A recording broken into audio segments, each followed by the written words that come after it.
அவங்கள கூப்பிட்டு வந்துட்டு அரசியல்னா என்ன, கொள்கைனா என்ன, விஜய் அவர்களுடைய தனிப்பட்ட ஒரு செல்ஃப் பிராண்டிங் பண்ணி ஜெயிக்க வச்சது தான் இது. கொள்கையை மட்டும் பேசி காட்டுங்க. இப்படி செய்கை காட்டுறது, இது காட்டுறது. கவர்ச்சி உலகத்துல கவர்ச்சி மாயை, பின்பம் இதெல்லாத்தையும் உருவாக்கி ஜெயிச்சவர் தான் முதலமைச்சர் விஜய் அவர்கள். கார்ப்பரேட் கம்பெனி இறக்கியிருக்காங்க. ஸ்மார்ட் அக்கவுண்ட்ஸ் கிரியேட் பண்ண கிடையாது. அட்ராக்ஷன் இருக்கு பாத்தீங்களா, அதை வச்சு ஜெயிச்சவர் தான். திராவிட முன்னேற்ற கழகத்தை சார்ந்தவங்க யார் மேலேயாவது வந்து பாத்தீங்கன்னா ஒரு கமெண்ட் செக்ஷன் போறப்போ ஃபேக் அக்கௌண்ட்ஸோ ஃபேக் ஐடியோ கிரியேட் பண்ணி நாங்க பண்ணவே மாட்டோம். இது ஆபாசமான வார்த்தைகளை பேசுறதுக்காக தனி அக்கௌண்ட்ஸ் கிரியேட் பண்ண கிடையாது. அவரு ஆட்சி நடத்துறப்ப எங்களுடைய ஸ்கீம்ஸை எக்ஸ்பேன்ஷன் பண்றாரு. அது வந்து இவங்க என்ன பண்றாங்க பாத்தீங்களா, எங்களுடைய முதலமைச்சரால் உருவாக்கப்பட்ட திட்டம்னு சொல்லி பேரை மாத்தி அவங்க செல்ஃப் பிராண்டிங் பண்ணிக்கிறாங்க. ஏழை ஏழைன்னு வந்து சொல்லிக்கிறாங்க. ஆனா நிஜத்துல ஏழையா வாழ்றது இல்ல. இன்ஸ்டாகிராம் ரீல்ஸ்ல மட்டும் ஏழையா வாழ்ந்தா மட்டும் போதுமா சொல்லுங்க? கார் ஆல்ரெடி அவர்கிட்ட இருக்கு. இருந்துகிட்டு எதுக்கு அது திருப்பி இன்னொரு கார் வேற கேட்கிறாரு? அதாவது ஒரு கார் 30 லட்சம் போட்டா கூட, புதுசா வாங்கினா கூட 7 கோடி ரூபாய் அவரோட மக்கள் வரி பணத்தை ஆச்சி மசாலா. எந்த சமையலும் ருசி தேடும் ரகசியம் 20 ரூபாய். Every season begins with KBG Trips. Travel without stress. Think holidays. Think KBG Trips. MP and I, 14 years of legacy, 250 plus projects delivered. Introducing Growth Guarantee Homes from MP Developers. Trust forever. Red நூல் தமிழ் நேயர்கள் அனைவருக்கும் வணக்கம். இன்று நாம் சந்திக்க போகும் சிறப்பு விருந்தினர் திமுக ஜென்சி ஒருங்கிணைப்பாளர் திரு அன்பானந்தன் அவர்கள். அண்ணா வணக்கம். எலெக்ஷனுக்கு முன்னாடி நீங்கள் தான் சொல்லுவீங்க என்னன்னா 180 தொகுதி கன்ஃபார்முங்க திமுகக்கு அப்படின்னு நான் நிறையா பேட்டியில் வந்து நீங்கள் சொல்லியிருக்கிறீங்க. ஆனால் தாவேக்கா எம்எல்ஏ ஒருத்தர் அபிஷேக் சொல்லியிருக்கிறாரு, ஜென்சி கூட்டம் மட்டும்தான் உங்களால் போட முடியும் திமுகனால, என்ன மாதிரி ஜென்சி இளைஞரை சட்டமன்றத்துக்கு அனுப்ப முடியுமா அப்படிங்கிற ஒரு கேள்வியை உங்களை நோக்கி முன் வச்சிருக்கிறார். எப்படி பார்க்குறீங்க நீங்கள்? திமுகவில் எவ்வளவோ ஜென்சி உள்ள சட்டமன்றத்துக்குள்ள வந்திருக்காங்க. குறிப்பாக ஆர் ராஜாலாம் சென்ட்ரல் மினிஸ்டராக இருக்காரு. பருதி இளம்பருதி அவரும் வந்திருக்காரு. இந்த மாதிரி நிறைய விதை போட்டது நாங்கள் தான். இன்னைக்கு வேணா நீங்கள் ஒரு மாய உலகத்தில் ஜெயிச்சிருக்கலாம். இன்னைக்கு அதே ஜென்சி கூட்டம் எங்ககிட்ட கொள்கை பேசுறதுக்கோ, கோட்பாடு பேசுறதுக்கோ, அரசியல் பேசுறதுக்கு, அரசியலில் வந்துட்டு நம்ம பெரியார் பற்றி பேசுறதுக்கு, அம்பேத்கர் அவர்கள் பேசுறதுக்கு எங்ககிட்ட ஏகப்பட்ட பேர் இருக்காங்க. நாங்கள் அந்த ஜென்சி கூட்டத்துலேருந்து நீங்கள் யாரை வேணாலும் கூப்பிடுங்க. உங்களுடைய ஜென்சி நீங்கள் கூப்பிட்டு வந்து நீங்கள் கொள்கையை மட்டும் பேசி காட்டுங்க. அதில் வந்து கொள்கை பேசி ஜெயிச்சு காட்டுங்க. இப்போ அதே அபிஷேக் ஸ்டேஜ்ல என்ன பண்ணாரு? முதலமைச்சரோட செய்கை பண்றாரு. அது வந்து ஒரு சட்டமன்ற உறுப்பினர்ன்றது ஒரு மக்கள் பிரதிநிதி. அந்த தொகுதிக்கான கிட்டத்தட்ட ஒரு 4 லட்சம் மக்களுக்கான பிரதிநிதியா நீங்க வந்து இருக்கீங்க. அவங்களுக்கு நல்லது கெட்டது, இன்பம் துன்பம், கஷ்டம் நஷ்டம் எல்லாத்துலயுமே நீங்க போய் பங்கெடுத்து நீங்க போய் நிக்கணும். அங்க போய் நீங்க என்ன விளையாடிட்டு இருக்கீங்க? ஸ்டேஜ்ல ஏறி இப்படி செய்கை காட்டுறது, இது காட்டுறது. தோல்வியை ஒப்புக்கொண்டாச்சு, தோத்துட்டோம். ஆனா தோத்த பிறகு சேர்ந்த கூட்டம் தான் ஜென்சி கூட்டம். ஜெயிச்ச உங்க ஜென்சி கூட்டம் எங்கப்பா இருக்காங்க? இது வரைக்கும் நான் பார்க்கவே இல்லையே. லீ மெரிடின்னு ஏதோ ஒரு மீட்டிங் ஒன்று போட்டீங்க, என்னாச்சு? எல்லாம் கூப்பிட்டு வந்துட்டு நீங்க அவார்டா கொடுத்துட்டு இருக்கீங்க. ஒருத்தர் கூட கொள்கையை பேசவே இல்லையே. அதுலேயுமே நீங்க பார்த்துருப்பீங்க, நிறைய பேர் வந்திருந்தாங்க. தாவேக்கா செய்தி தொடர்பாளர்கள் வந்திருந்தாங்க, இன்ஃப்ளூயன்சர்ஸ் நிறைய பேர் வந்திருந்தாங்க. ஆனா திமுகல ஆரம்பத்துல நாங்க ஆரம்பிச்ச அந்த ஜென்சில வந்து 1500 பேர்ல பாதி பேர் கூட வர கிடையாது. நாங்க தோத்த பிறகு சேர்ந்த கூட்டம். ஆளுங்கட்சி உங்ககிட்ட இருக்கு, அதிகாரம் இருக்கு, பவர் இருக்கு, போலீஸ் இருக்கு, லா அண்ட் ஆர்டர் எல்லாம் உங்ககிட்ட தான் இருக்கு.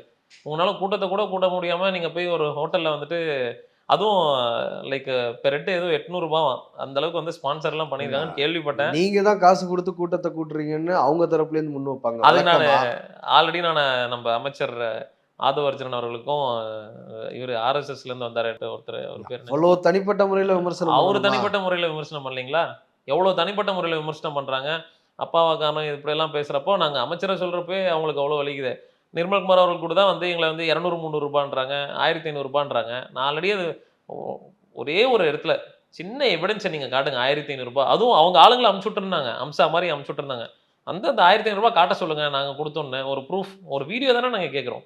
திரும்ப திரும்ப அவங்க சொல்லிக்கிற அலிகேஷன் வந்து பார்த்தீங்கன்னா 1500, 200, 300 ஜென்சி கூட்டம் இப்படின்றாங்க. ஆனா நாங்க எடுத்து வைக்கிற ஒவ்வொரு அடிக்குமே பதிலடி யார் கொடுக்குறா? ஆதவர்ஜனன், நிர்மல்குமார், ராஜ்மோகன் அவர்கள், இவங்க 3 பேர் கொடுக்குறாங்க. அவங்க எடுத்து வைக்கிற ஜென்சி கூட்டத்தில் எங்களுடைய சட்டமன்ற உறுப்பினர் யாராவது வந்து பதிலடி கொடுக்குறாங்களா? ஏன்னா அரசியல் புரியல. நீங்களே பாருங்க, இப்ப தாவேக்கால ஃப்ரண்ட் ரோல இருக்கக்கூடிய எம்எல்ஏஸ் எல்லாமே யங்ஸ்டர்ஸ், ஒரு 35-40 வயதுக்குள்ள உள்ளவங்க தான் எல்லாருமே. அதுவே திமுகக்கு நம்ம பார்த்தோம்னா, அஃப்கோர்ஸ் நீங்களும் யங்ஸ்டர்ஸ்க்கு வாய்ப்பு கொடுத்தீங்க, பெரும்பாலானவங்க வெற்றி பெறலை. ஜெயிச்சதுலையுமே பார்த்தீங்கன்னா எல்லாமே வந்து எல்லாருமே திமுகவோட முன்னோடிகள் தான் ஜெயிச்சிருக்கிறாங்க. போது யங்ஸ்டர்ஸ் திமுகவில் எங்கே இருக்காங்க அப்படிங்கிற ஒரு கேள்வி இருக்குல்ல. அதாவது ஒரு மாய உலகத்துல இப்ப ஜெயிச்சிட்டாங்க.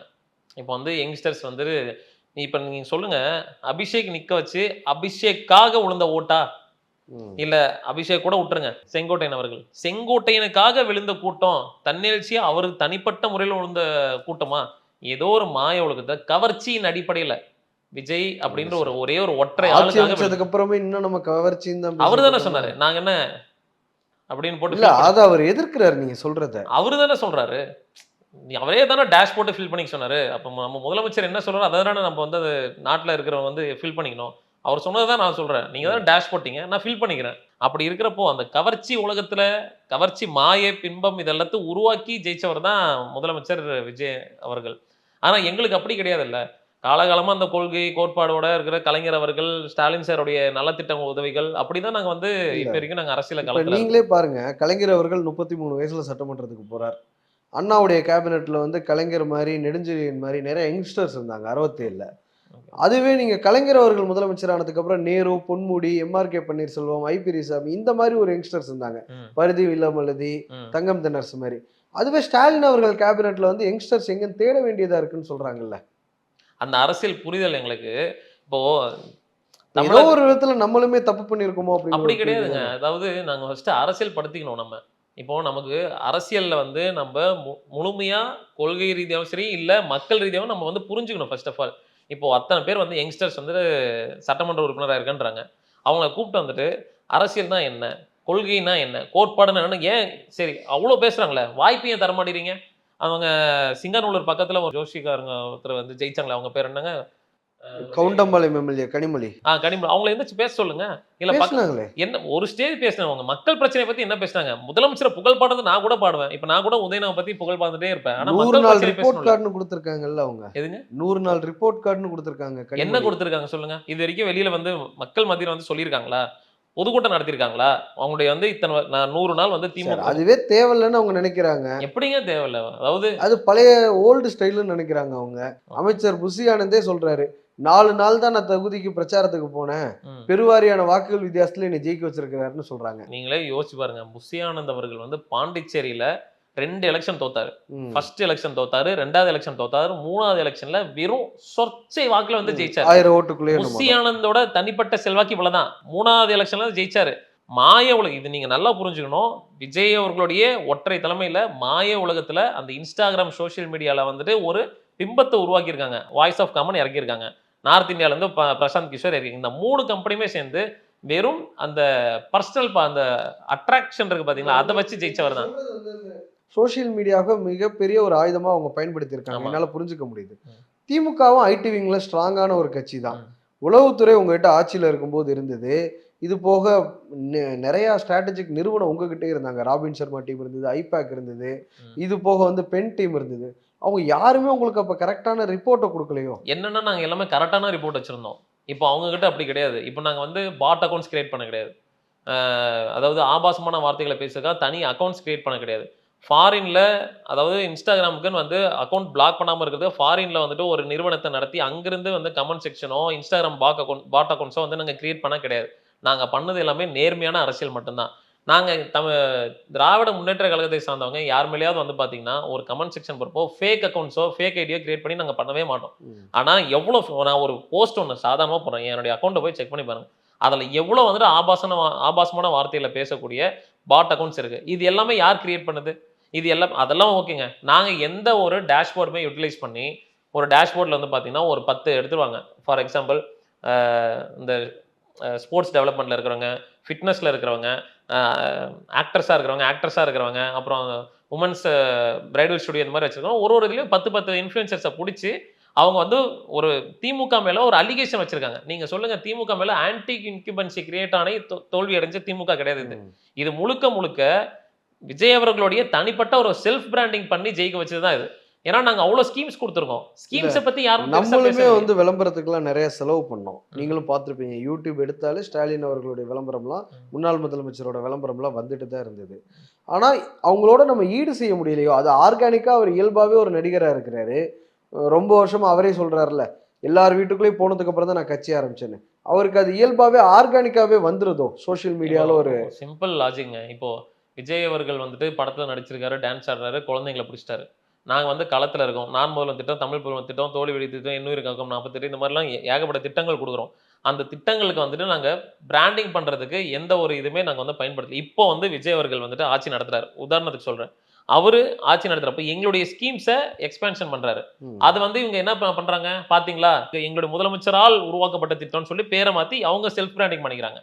ஆனா நாங்க என்ன பண்ணிடுறோம், அப்பதான் ஸ்கீம்ஸே கொண்டு வரோம். அந்த ஸ்கீம்ஸை கொண்டு வந்து நாங்க மக்களோட மக்களா தான் நின்றுமே தவிர, அப்ப நாங்க வந்து பெருசா பிராண்டிங் அப்ப பண்ண கிடையாது. அந்த தனி மனித பிராண்டிங் நாங்க பண்ணவே கிடையாது. ஆனா இவங்க நாங்க பண்ண விஷயத்தை தான் அவங்க பண்ணிட்டு இருக்காங்க. இல்ல இன்னொரு விஷயம் சொல்றாங்கல்ல, எந்த கவர்மெண்ட்டுமே இது வரைக்கும் பண்ணாத ஒண்ணு. 8 தலித் மினிஸ்டர்ஸை நாங்க வச்சிருக்கிறோம். பட்டியலின வகுப்பை சேர்ந்து 8 பேர் அமைச்சராக்கி இருக்கிறோம். ஒரு 2 பேர் தான் அவங்க கிளைம் பண்ண முடியாது. வன்னியரசும் விஸ்வநாதனும் அது வேற கட்சியை சார்ந்தவங்க. ஓகே. அவங்கள வந்து அவங்க கிளைம் பண்ண முடியாது. ஆனா இதுக்கு முன்னாடி திமுக ஆட்சியில 4 பேர் இருந்தாங்க. ஆனா தாவேகா ஆட்சியில ஃபர்ஸ்ட் டைம் வரும்போது 6 தலித் மினிஸ்டர்ஸ் கொடுத்துருக்காங்கன்னா அது பெரிய விஷயம் தானே. தலித் மினிஸ்டர் கொடுத்தாங்க. ஆணவ படுகொலைக்கு எதிராக ஏன் வாய் திறக்க மாட்டேங்கிறாங்க? ம். நாங்க அப்படி பண்ணலையே. ஆணவ படுகொலை எதிராக யார் வந்து முதல்ல போய் ஸ்பாட்ல நின்றது? யார் அவங்களுக்கு வந்து கருணையின் அடிப்படையில் வேலை போட்டு கொடுத்தது? அவளுக்கான நஷ்டஈடு கொடுத்தது யாரு? அவளை கூட நின்றது யாரு? இதெல்லாம் களத்துல திமுக இருந்தது. அன்னைக்கு திமுக இப்ப வரைக்கும் அதே தலித் மினிஸ்டர்கள் இருக்காங்க. ஏன் தலித் சேர்ந்த ஒரு சமுதாயத்தை சேர்ந்த ஒரு கட்சியை சேர்ந்தவர்கள் இன்னைக்கு வந்து தமிழக வெற்றி கழகத்துல போய் இருந்திருக்காங்க. இப்போ 2-3 ஆணவ படுகொலை நடந்திருக்கு. ஏன் இப்ப வரைக்கும் குரல் கொடுக்கல? நீங்க தானே முதலாளா போய் நிக்கணும். உங்க மேல மக்கள் வந்துட்டு ஒரு மதிப்பு மரியாதை வச்சு நீங்க ஒரு மகத்தான தலைவர், ஒரு சமுதாயத்துக்கான தலைவர், அந்த தலைவருக்கான பிரதிநிதியா நீங்க இருக்கீங்க. நாடாளுமன்றத்துல வரைக்கும் பேசக்கூடிய அளவுக்கா நீங்க இருக்கீங்க. ஏன் நீங்க வந்து குரல் கொடுக்கல? அன்னைக்கு திருமாவளவன் ஐயா வந்துட்டு நாடாளுமன்றத்துல பேசினாரு, களத்துக்கு போனாரு. ஆனா இன்னைக்கு போக மாட்டேங்கிறாரு. அப்போ பேருக்குன்னு தலித் அமைச்சர்கள் வச்சுக்கிறது பெரிய இல்ல விஷயம் சார், கிடையாது. இப்ப களத்துல இருக்கணும். அஜித் குமாரோட மரணம் நடந்தது சிவகங்கை மாவட்டம் நினைக்கிறேன். அதே மாதிரி கஸ்டோடியல் டெத் வந்து ஃபர்ஸ்ட் விக்னேஷ்னு சென்னையில் ஒருத்தருக்கு நடந்தது.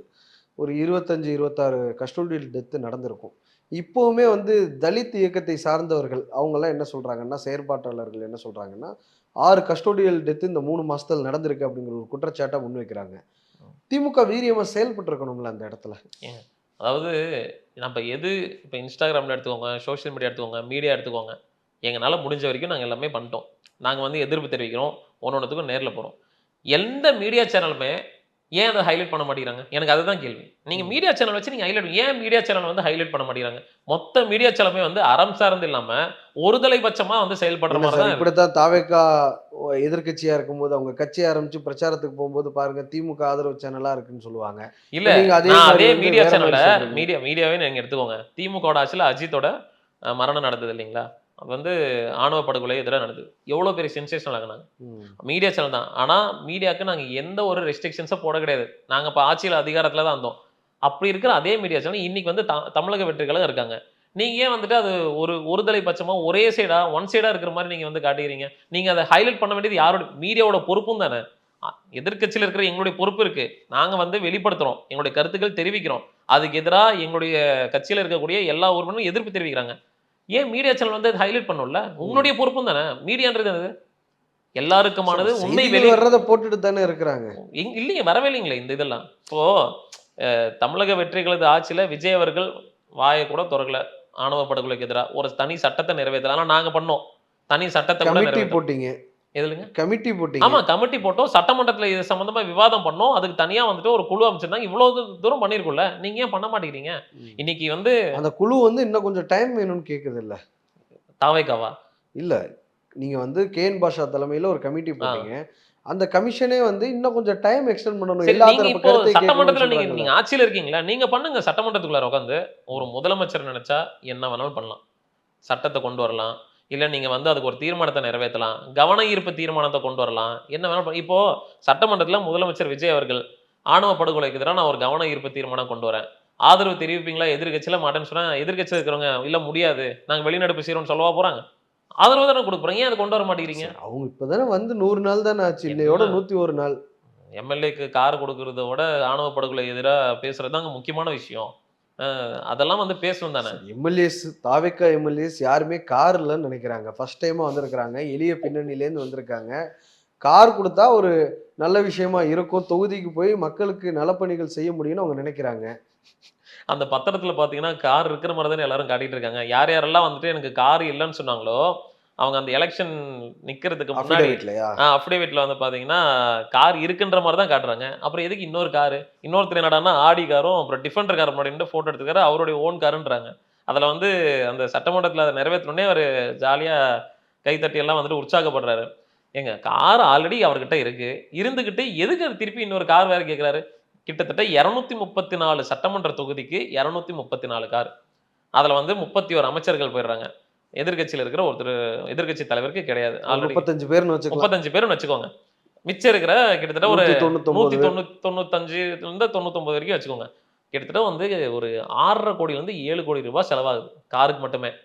அப்படி அந்த 6.5 கோடி, அதாவது ஒரு கார் 30 லட்சம் போட்டா கூட, புதுசா வாங்கினா கூட 7 கோடி ரூபாய் ஒரு மக்கள் வரி பணத்தை எதுக்கு வேஸ்ட் பண்ணும்? மக்கள் பிரதிநிதிகளுக்கு தானே கொடுக்குறாங்க. இல்லாதவங்க, அதாவது நீங்க எலக்டட் ரெப்ரசன்டேஷன் அதே அஃபிடேவிட்ல நீங்க வந்து யார் இருக்கிறதுலே வந்து, அதாவது ஒரு மக்கள் பிரதிநிதியா வரக்கூடியவங்க யார் வந்து கொஞ்சம் லோயர் இன்கம்ல அவங்க தரப்புல இருந்து என்ன தெரியுமா முன் வைப்பாங்க? நம்ம திமுக வச்சே பேசக்கூடாது, தாவேகா எம்எல்ஏக்கள் எல்லாருமே வந்து எளிய பின்னணியில இருந்து வந்தவங்க. யார் அதுல எளிய பின்னணின்னு இப்ப வரைக்கும் தெரியல. ஏன்னா நீங்க பாப்பீங்க, கேவி குப்பம் எம்எல்ஏ இப்ப வரைக்கும் செருப்பு கூட போட்டுட்டு நடக்க மாட்டேங்கிறாரு. அவரு செருப்பு போட்டு நடக்க மாட்டாருன்னு வீடியோ எல்லாம் போட்டாரு. அடுத்த நாளே பாத்தீங்கன்னா ஃபார்ச்சுனர்ல வந்து இறங்குறாரு, அவர் சொந்த கார்ல இறங்குறாரு. ஆல்ரெடி காரும் இருக்கு. அப்புறம் எதுக்காக இந்த ஒரு வேஷம், எதுக்காக இந்த நாடகம்? அஃபிடேவிட்ல எங்கிட்ட வந்துட்டு மினிமம் அட்லீஸ்ட் 2 கோடி ரூபாய் சொத்து வரைக்கும் காட்டுறாங்க. ஏழை ஏழைன்னு வந்து சொல்லிக்கிறாங்க. ஆனா நிஜத்துல ஏழையா வாழ்றதுல, இன்ஸ்டாகிராம் ரீல்ஸ்ல மட்டும் ஏழையா வாழ்ந்தா மட்டும் போதுமா சொல்லுங்க? மக்கள் பிரதிநிதியா இருக்கிறவங்களுக்கு வந்து கொடுக்குறது தப்பு கிடையாது தான். அப்படி இருக்கிறப்போ வந்து இருக்கிறதுலே கார் இல்லாம லோயர் இன்கம்மா இருக்கக்கூடிய சட்டமன்ற உறுப்பினர் தேர்ந்தெடுக்கப்பட்டவங்களுக்கு கொடுங்க, கண்டிப்பா கௌரவப்படுத்தணும். நான் இல்லைன்னு சொல்ல கிடையாது. அதுக்கு எல்லாருக்கும் போய் கொடுக்க முடியுமா சொல்லுங்க? எதிர்க்கட்சி தலைவர் உதயநிதி ஸ்டாலின் அவர்கள் பட்ஜெட் செஷனுக்கு முன்னாடி வந்து சர்ச்சைக்குரிய வகையில பேசினார் அப்படின்னு சொல்லி கைது பண்ணாங்க. அதுக்கப்புறம் உடனடியாக விடுவிக்கப்பட்டார். தஞ்சாவூர் வரைக்கும் விசாரணைக்கு அழைத்து செல்லப்பட்டார். நைட்டு சென்னைக்கு வந்தார். அடுத்த நாள் பட்ஜெட் செஷன். சரி, பட்ஜெட் செஷன்ல வந்து திமுக வந்து எல்லாருமே சொன்னாங்க, பட்ஜெட் செஷன்ல பாருங்க எதிர்க்கட்சி தலைவர் எப்படி செயல்பட போறாரு அப்படிங்கிற மாதிரி கேட்டுட்டு இருந்தாங்க. எதிர்க்கட்சி தலைவர் நிறைய கேள்விகளை முன்வைக்கிறார். இப்ப கவன ஈர்ப்பு தீர்மானம், போதைப் பொருள் சம்பந்தமா எல்லாம் கொண்டு வந்தார். அமுதன் அவர்களுடைய மரணம் தொடர்பாக எல்லாம் கவன ஈர்ப்பு தீர்மானம் கொண்டு வந்தார். ஆனா அவருக்கு சட்டமன்றத்துல போதிய சப்போர்ட் இல்லை அப்படின்னு திமுக உடன்பிறப்புகளே ஃபேஸ்புக்ல, இன்ஸ்டாகிராம்ல, ட்விட்டர்ல எல்லாம் தொடர்ந்து போஸ்ட் போட்டுட்டு இருக்காங்க. நீங்க எப்படி பாக்குறீங்க அதை? சார், அவர் அரெஸ்ட் ஆகி தஞ்சாவூருக்கு போறப்போ மக்களோட எழுச்சி பார்த்துருப்பீங்க. திராவிட முன்னேற்ற கழகத்தின் சார்பாக ஒத்த பைசா செலவு பண்ணாம எங்களுக்கான ஃப்ரீ மார்க்கெட்டிங், ஃப்ரீ பப்ளிசிட்டி, அதாவது முடங்கி கொண்டிருந்த எங்களுடைய ஒட்டுமொத்த தொண்டர்களும் அந்த அரெஸ்ட் பிறகு வந்துட்டு ஒட்டுமொத்த தொண்டர்களுடைய மனசுல வந்து ஒரு வெறியும் அந்த கட்சிக்காக வந்து உணர்வுபூர்வமாக இருக்கணுன்ற ஒரு இதை கொண்டு வந்தது நம்முடைய முதலமைச்சர் விஜய் அவர்களுக்கு தான் நன்றி சொல்லணும். நாங்கள் சர்ச்சைக்குரிய பேசணும்னு சொல்கிறாங்களே, இன்னைக்கு தாவேக்கால இருக்கக்கூடிய 2 அமைச்சர் ஒருத்தர் பேசினாங்க அன்னைக்கு நைட்டு, ஆதவர்ஜன் அவர்கள். பெண்களை பற்றி இழிவாக பேசிட்டார். பெண்களை பற்றி எந்த இடத்துல வேற ஏதாவது ஆபாசமாக பேசினாரோ ஒரு இடத்துல வந்து எடுத்து காட்ட சொல்லுங்க பார்ப்போம். இல்லை, நம்ம மெரிட் ஆஃப் தி கேஸ்குள்ளே போக வேண்டாம். ஆனால் சட்டமன்றத்தில் எதிர்க்கட்சி தலைவர் பேசும் பொழுது போதிய சப்போர்ட் இல்லை. இப்போ நீங்கள் பாருங்க, முதலமைச்சரை நோக்கி அவர் ஒரு கேள்வி வச்சாருன்னா 8 பேர் பதில் சொல்றாங்க. அந்த அளவு அதான் ஆக்சுவலா 8 பேருமே வந்து தனி கரெக்டாக பதில் சொல்ல மாட்டாங்க. கவன ஈர்ப்பு தீர்மானத்தில் வந்து பார்த்தீங்கன்னா அமுதனுடைய கொலை வழக்கு சம்பந்தமா வந்துட்டு கேள்வி கேட்கிறப்போ, கொலைன்னு தான் நீங்க சொல்றீங்களா? கோஷ்டி மோதலுங்கிறாங்க. அது யாரு இவர் சொல்றாரு? ராஜ்மோகன் அவர்கள் சொல்றாரு. கோஷ்டி மோதல்னு ராஜ்மோகன் அவர்கள் சொல்றாரு. அவருடைய பெற்றோர்கள் வந்துட்டு அது கொலை செஞ்சிருக்காங்க அப்படின்னா, கோஷ்டி மோதல் எத்தனை பேர் வந்து அடிச்சான்னு கேட்டாங்கன்னா, கோஷ்டின்றது என்னது? இங்க ஒரு கோஷ்டி, இங்க ஒரு கோஷ்டி, இந்த 2 கோஷ்டில இங்க ஒரு 10 பேர் இருப்பாங்க, இங்க ஒரு 10 பேர் இருப்பாங்க, 2 பேர் அடிச்சுட்டு சாவர பேர் தான் கோஷ்டி. இங்க ஒருத்தர் இங்க 10 பேர் இருக்காங்கன்னா இது எப்படி கோஷ்டியில் வரும்? அப்போ வந்து ஒரு தனி மனித ஏதோ ஒரு இடத்துல யாரோ ஒரு அசம்பாவிகள் பண்ணியிருக்காங்க, அதை ஒருத்தர்கிட்ட நாலேஜ் கொண்டு போறாங்க, இந்த மாதிரி இங்க வந்து கஞ்சா போதை வைக்கிறாங்க அப்படின்னு போய் அந்த தம்பி போய் சொன்னதுனால ஒரு கோஷ்டி வந்து அடிச்சே சாவடிக்கிறாங்க. இது எப்படி கோஷ்டி போஸ்டல்? அவங்க பெற்றோர்கள் குரல் கொடுக்குறாங்க, இல்ல எனக்கு வந்து நீதி வாங்கி தர்றது உதயண்ணா அவர்களுடைய கடமை, சட்டமன்றத்தில் பேசுறாங்க அவங்க பெற்றோர்கள் சொல்றாங்க. அமைச்சர்களும் போய் பார்த்திருக்காங்கல்ல, வன்னியரசு அமைச்சரும் பார்த்திருக்காரு, பாத்துருங்க. வன்னியரசு அவர்கள் சொல்லவே இல்லைங்களா இப்ப வரைக்குமே? ஆட்சியாளர்கள் போய் பாக்குறாங்களே, ஆட்சியாளர்கள்ட்ட இல்லைங்க இது கோஷ்டி பூசல் கிடையாது, கொலை தான் பண்ணிருக்காங்கன்னு சொல்றாங்களே. அமைச்சர் பதவி இருக்குன்றனால வந்து ஆளுங்கட்சிக்கு எதிராக பேச முடியாது, நான் நேர்மையா இருக்கேன், நேர்மையா தான் இருப்பாரு, ஆனா மௌனமாவே இருந்துருவாரு. அப்ப மௌனத்தின் அடிப்படையில இருந்தா என்ன? அது யதார்த்தம் தானே. நீங்க 2004 கேபினெட்ல மன்மோகன் சிங் கேபினெட்ல இருந்தீங்க. உங்களுக்கு வேற கொள்கை நிறைய விஷயத்துல இருக்கும், மன்மோகன் சிங்க்கு வேற கொள்கை இருக்கும். நீங்க மன்மோகன் சிங்கை எதிர்த்து பேச முடியாதுல்ல, அது இயல்பு தானே அது. அதனாலயே நீங்க காம்ப்ரமைஸ் ஆயிட்டீங்க. நம்ம எத்தனையோ வகையில மன்மோகன் சிங் அவர்களுடைய ஆட்சியில வந்துட்டு எதிர்த்து நாங்க கேள்வி கேட்டிருக்கோம், ஏன் அமைச்சர் பதவியை கூட நாங்க ராஜினாமா பண்ணியிருக்கோம். கடைசி நேரத்துல கூட நாங்க ராஜினாமா பண்ணியிருக்கோம். 2013 அந்த அளவுக்கு நாங்க வந்துட்டு அந்த கேள்வி எங்க கேட்கணுமோ அந்த இடத்துல நாங்க கேட்டுறோம். இன்னைக்கு நம்ம முதலமைச்சர் சொல்வார்ல, நான் எப்ப கேட்கணுமோ அப்ப கேட்பேன், அப்ப பாக்கணுமோ எப்ப பேசணுமோ அப்ப பேசணுமா அப்ப பேசணும் பேசுவேன். நீங்க எப்ப பேசுவீங்க, எப்ப பாப்பீங்க? சார். அவர் அந்த பேசுனா நீங்க பதட்டம் அடைகிறீங்கன்னு சொல்றாங்க அவங்க. யார் சொல்றது அது? யாரு அவங்க தாவைக்கால இருக்கிறவங்க சொல்றாங்களா? என்ன பேசியிருக்காரு இப்ப வரைக்கும் சட்டமன்றத்துல? நீங்க முன்ன பின்ன பேப்பர் படிச்சிருந்தா தானன்றாரு. முன்ன பின்ன பேப்பர் படிச்சனால தான் நாங்க கேள்வி கேட்கறது பதில் சொல்ல முடியாம அடுத்த 5 பேர் வந்து லைனா வந்து உட்கார வச்சிருக்கீங்க. அந்த 5 பேர் தான் பதில் சொல்றாங்க. சிஎம் பதில் சொல்லுங்க. லா அண்ட் ஆர்டர் இஷ்யூக்கெல்லாம் சிஎம் வாய் திறந்து பேச மாட்டாரா? உங்க துறை சார்ந்த ஒரு காவல் அதிகாரிக்கு வேலூர் மாவட்டத்துல கழுத்துல வந்து குத்தி கொலை பண்ணியிருக்காங்க. உங்க துறை சார்ந்த உங்களுடைய போர்ட்ஃபோலியோ இருக்கக்கூடிய ஒரு போலீஸ் ஆபீசருக்கே பாதுகாப்பு இல்ல. யார் பதில் சொல்லணும்? ராஜ்மோகன் பதில் சொல்வாரா அதுக்கு? நீங்க தானே பதில் சொல்லணும். நீங்க ஏன் எழுந்து சொல்ல மாட்டேங்கிறீங்க? ரொம்ப நன்றி சார். இவ்வளவு நேரம் எங்களுக்காக நேரம் தந்து நேர்காணல் அளித்ததற்கு. நன்றி நன்றி. ஆச்சி மசாலா. எந்த சமையலும் ருசி தேடும் ரகசியம் 20 ரூபாய். Every season begins with KBG Trips. Travel without stress. Think holidays. Think KBG Trips. MP and I, 14 years of legacy, 250 plus projects delivered. Introducing Growth Guarantee Homes from MP Developers. Trust forever.